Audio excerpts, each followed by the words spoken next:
Hey there, welcome to another Grow Gardening tutorial. I'm here with Vicki. She works at the Marshall Gardens and she's going to talk to us today about soil. So Vicki, what makes good dirt? Good dirt, I'd say a lot of composted, like you can use cow manure, you can use vegetable peelings, you can use anything composted, no meats or anything like that because that grows bacteria. You can use pine needles, you can use leaves. What we do is in the fall when we take care, get done harvesting everything and clean the gardens up, we'll take just leaf mulch. It can just be leaves fresh off the tree in the fall. Cover everything and then till it lightly in, cover the soil, cover the beds, and that will break down throughout the winter. And then come spring, you take covers off, you till it up again, and you've got all that gorgeous, rich stuff. Yeah. All those nutrients down in the dirt, and it's really been beneficial. So what's the issue with clay? We're in Appalachia, so we see a lot of clay. Yes. So what is the issue with clay? Why do we not like clay? Clay is it's not porous. It's very, I don't know what word to use for Like it. compacted? Yes. Yeah. Yes.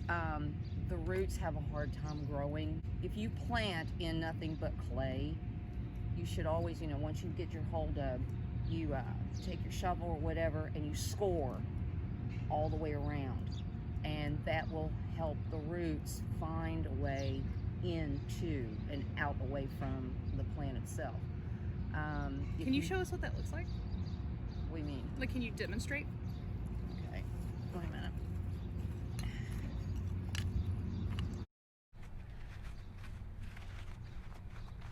Okay, if you plant in clay, you're going to have something similar to this. It'll be like a bowl, just smooth. If you leave it that way and you water, the water has nowhere to go because the clay won't absorb it. It just holds it, so the roots rot. Now, if you have this, you just take your shovel or whatever and you score it like this.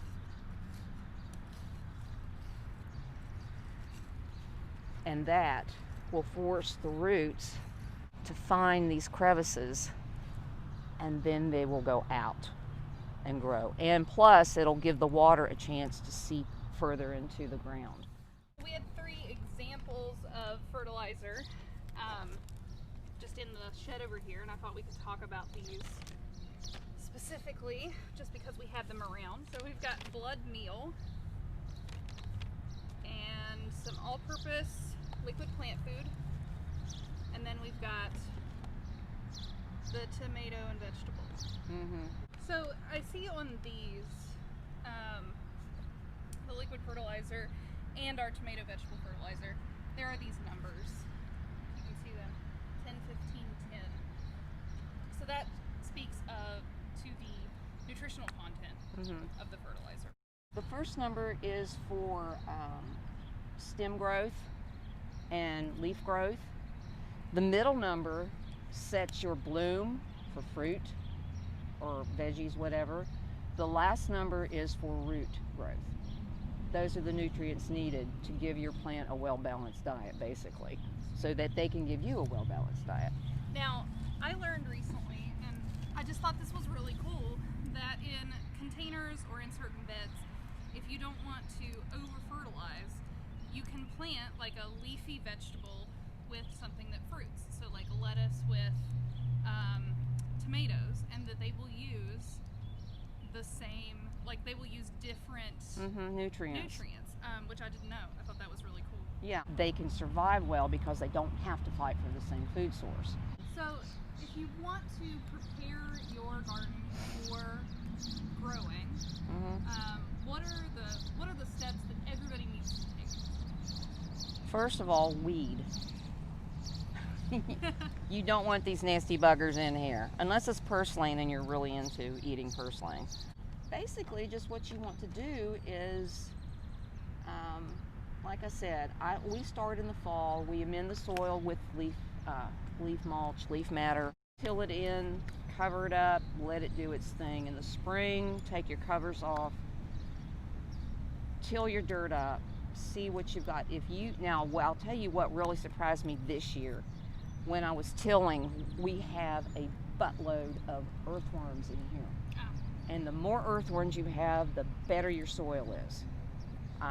They basically don't like to hang out in clay because they can't move. Just like the roots? Yeah. Yeah. You know, the worms, I mean, it takes them a little while longer to bore through, but and really, you know, if you have any questions about whether or not your bed is going to be good enough, you can always have your soil tested. Yep. There are kits that you can get, or you can go to your local, what are they called? Extension agent, yeah. But if you do something like that, be patient to get your test results back. It may take longer depending on where you live.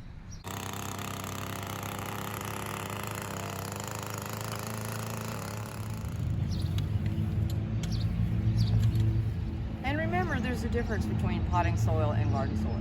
Potting soil is made up mainly of vermiculite and moss, peat moss. Whereas your garden soil is an amendment. That's basically for you to put in your garden and not necessarily pots. I've tried that once and it was ugly. So put it in, mix it in with your dirt, and it'll amend it, and your plants will be happy. And don't put potting soil in the ground, because that's a waste of really expensive soil. There's a tip from me. Some people are very particular about how they put a seed in the ground. Well, honey, once you cover it with dirt, it's going to get moved anyway.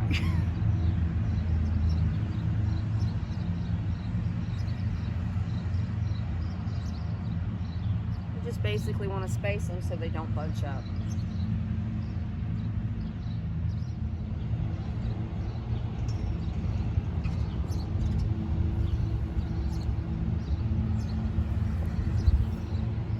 So there is the second piece of our Garden Basics course on soil. Thank you so much, Vicki, for joining us. Anytime. Come back.